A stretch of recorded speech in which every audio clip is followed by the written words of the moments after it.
Quarter 4 for Star Citizen is looking pretty sweet, with 315, CitizenCon, and IAE all rearing their heads very soon. And Star Citizen just released their August 2021 monthly report, showing everything that we're likely to see in the coming months. With all Alpha 314 tasks closed out, most teams focus their sights on content for Alpha 315 and beyond. This is easily one of the most intensive Star Citizen monthly reports that we've had this year, so let's jump right into it. In August, the AI teams went through a bunch of new behaviors, including the new worker behavior. This enables the designers to apply traits to the various AI archetypes, refining which usables they use, such as sitting, leaning, inspecting, and cooking. They also modified various usables to utilize the first reaction system. So this is for if an NPC is performing some sort of task and there are shots near them, they will react appropriately and stop performing that task. They also began works on 2 new products, the dealer behavior and the pyro location usables. So the dealer is a mobile vendor that players can buy and sell from. They have a portion of their stock on hand, but any of their larger items, they guide you to where that can be found. And in addition, they're trying to find usables to help sell Pyro's theme of sickness, greed, and poverty, as well as continued work on the hospital respawn experience in Alpha 315. The AI features team mostly spent August working on combat scenarios. This includes a way to create stealth combat mechanism from the player's perspective, which requires adjustable perception timings and field of view. And they added to the tactical point system. This enables it to compute path distances when selecting viable relocation points or cover locations during combat rather than just direct distance. This has me very excited for things like 315 and beyond, because it means that we will have stealth missions that we can go and do. So we can go to these cave missions where currently the only option is to grab a gun and take everyone out, and maybe we can, have a little bit more of a stealthier approach. The AI tech team worked on some pretty interesting things. One of the most interesting, though, for sure, is a feature that was delivered this month that allows players to lead a formation of AI ships. They mentioned that this was originally planned for Squadron 42, but will be available to PU in the future. This is very, very cool, as it's going to bring a whole new layer to multi-crew gameplay. Rather than requiring 10 people and a bunch of different ships to take out an Idris, it could just be you and then a bunch of ships in AI. So very, very excited to see where that goes. They also improved the Pathfinder system, they improved the collision avoidance system, and work continued on the sub-assumption editor.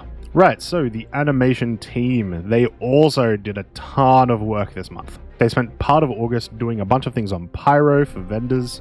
They worked more on the medical behavior, the hospital healing functionality.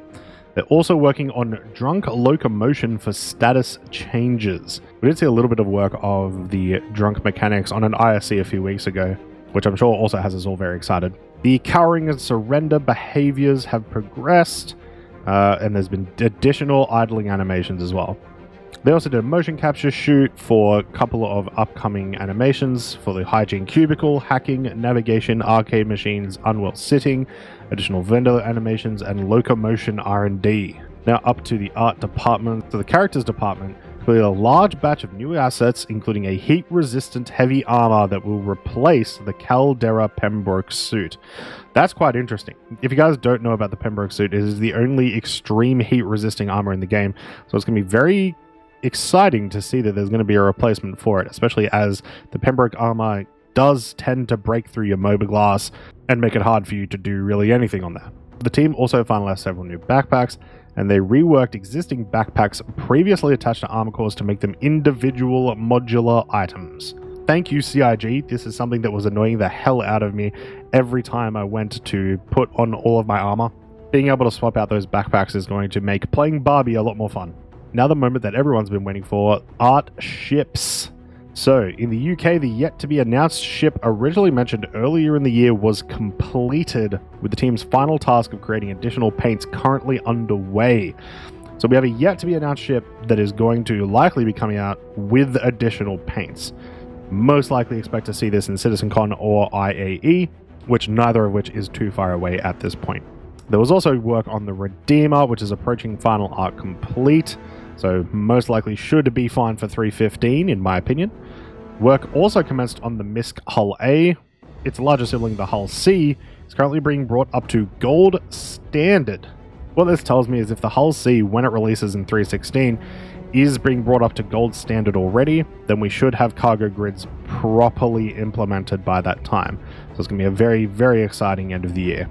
2 unannounced vehicles continued to progress through the pipeline. One recently completed its grey box review and is approaching final art, while the other is awaiting its grey box review, but was close to having a finalized exterior. Also, once again, most likely expect these to be announced at CitizenCon or IAE. Refueling work was also done on the MISC Starfarer. The arm that we saw in ISE a couple of weeks ago is now complete, and now they are working on the tractor beam assembly at the rear. The A2 Hercules and the Crusader Ares have moved through their final art phases. The Drake Vulture is nearing greybox complete for a large portion of its interior, and there is an all-new vehicle that is almost greybox complete, while art for the variant mentioned last month was finished. So the takeaway here is that there are a lot of vehicles that we don't yet know about coming through very soon. And I'm very excited for this variant that has been mentioned. Last month they talked about a player favorite ship getting a new variant. My personal opinion is that it's most likely to be a refining variant of some vehicle, but we will have to wait and see. Lots and lots of interesting things going on in the art ships area. The audio teams worked on a bunch of things this month, including working on the mother of all the bombs, the Grimhex Hospital, the hacking system, and prep for SitCon 2951. The community team this month worked on 3 engaging contests. They did the Wish You Were Here greeting card, the Constellation Collaring contest, and the Finding Finley screenshot contest. In addition, they worked on the Xenothreat Dynamic event and began the work on Ship Showdown 2951. Probably the second biggest thing in this monthly report is the engine team. These guys progressed with a lot of stuff and completed quite a lot of tasks. The biggest being that they progressed with physical quantum travel. They now have a proper quantum grid and a quantum obstacle component that registers an analytical representation of an obstacle. They can now make the equivalent of a blind quantum jump and drop out before hitting a moon along the travel path. I know that this is something that a lot of players have been waiting for some time. It is a small thing and it is something I want to hear more about, but the fact that we can now quantum in random directions instead of just where our destination is brings a lot to the table. They also worked a bunch on the transition to the Gen 12 renderer, making volumetric fog volumes now run natively in Gen 12, and fixing up shader parameters throughout the render code and shaders. As some of you will know, the Gen 12 renderer is what we're starting to transition to over the last few patches and beyond, which should increase the performance for a lot of players. They also spent time working on GPU performance for atmosphere and volumetric clouds, and they used a bunch of tech words that I don't quite understand, but it allows for new orbital views, scenes with high depth complexity, and any scene with strong camera movement. They do mention it is all a work in progress, but they hope to roll it out shortly. Work was submitted to improve cloud shading by better blending between forward and backward scattering inside them. Improvements were made to the look of cloud edges to give them a more volumetric feel. On the core side, they spent time optimizing the low-level system. Once again, some more tech words that I don't quite understand involving C++. If you want to have a look at some of these improvements, the link for the monthly report will be down in the description below. Features, characters, and weapons. These guys have mostly been focusing on bug fixing and polishing the new player inventory and actor status features. They do mention that some of the more amusing bugs, including looting a dead player and finding their ship and all its vehicle weapons in their inventory, and lowering a gurney to put an injured player on it, but at the end of the animation it starts bouncing around, killing everyone. Well, it wouldn't be Star Citizen without some bugs, right?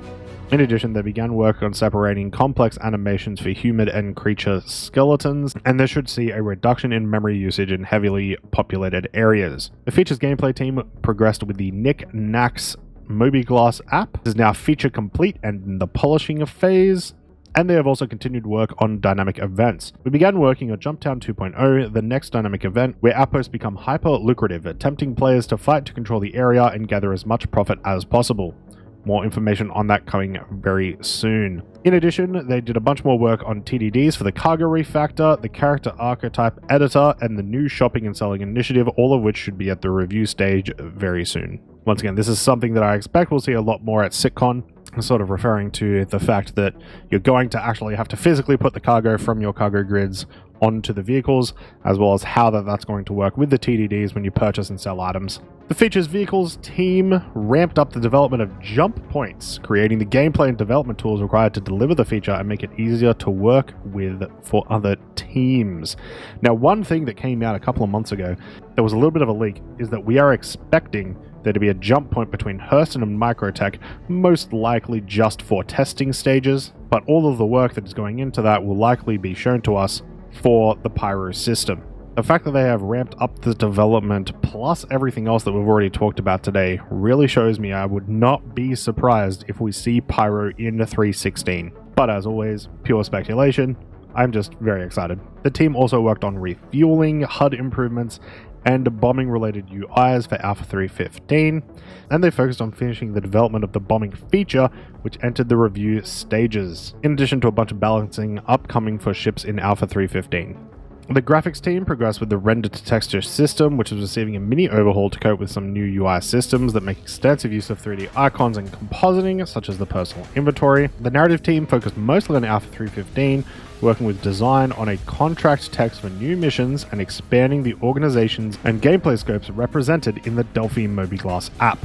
They also worked on content for IAE 2951 and upcoming dynamic events, including recording mission audio for the various security forces in Stanton, preliminary work on a new mission type, with the team working closely with design to begin prototyping dialogue to support the gameplay, which I'm always a big fan of new mission types.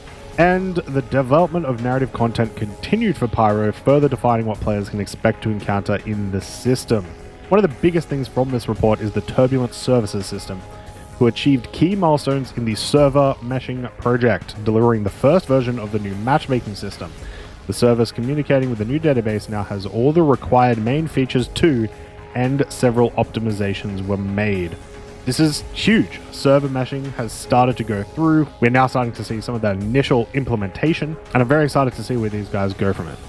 For a lot of Star System players, server meshing is the thing that is stopping them from playing. The vehicle tech guys worked more on radar scanning and ping, and the VFX guys revisited the new vehicle SDF-based shields. They also worked on ship wake effects with the vehicle feature team, which will allow surface, dust, snow, etc. to be placed when ships are rapidly flying along the surface. VFX passes were also done for the Crusader A2 Hercules, one of the unannounced ships mentioned earlier in the report, and the Crusader Ares Size 7 weapons. So as you can see, this is an absolutely insanely in-depth monthly report. There's definitely a bunch of things that I missed in this one, so make sure you go have a look at it. I am very excited. We got news about the ships, we've got news about server meshing, we've got news about Gen 12, just tons and tons of things that we've been waiting for a very long time, and I expect for us to see a lot of over the next month. But tell me what you think. What's your favorite thing from this monthly report? What are you excited for seeing? Were you a bit disappointed that something wasn't worked on? Tell me in the comments below. Come and chat at twitch.tv/Croncy, where I stream Star Citizen. Fight me, Javelin, you coward. Bring it on. Wait, someone said bring it on to me. What? No, don't bring it on. Speaking of, this month I am giving away an A2 Hercules with LTI. If you want to go in the running for that, you've got to come to the Twitch channel to join the giveaway. It is the biggest giveaway that I've ever given out, and I am very excited for one of you guys to win it. Should be pretty sweet. Alright guys, that's it for me today. I am very excited. I'm going to have to reread this over and over and over again to try to understand what is going on with the engine work, as it is far beyond my comprehension. But I hope you guys have a fantastic day, and we'll see you around.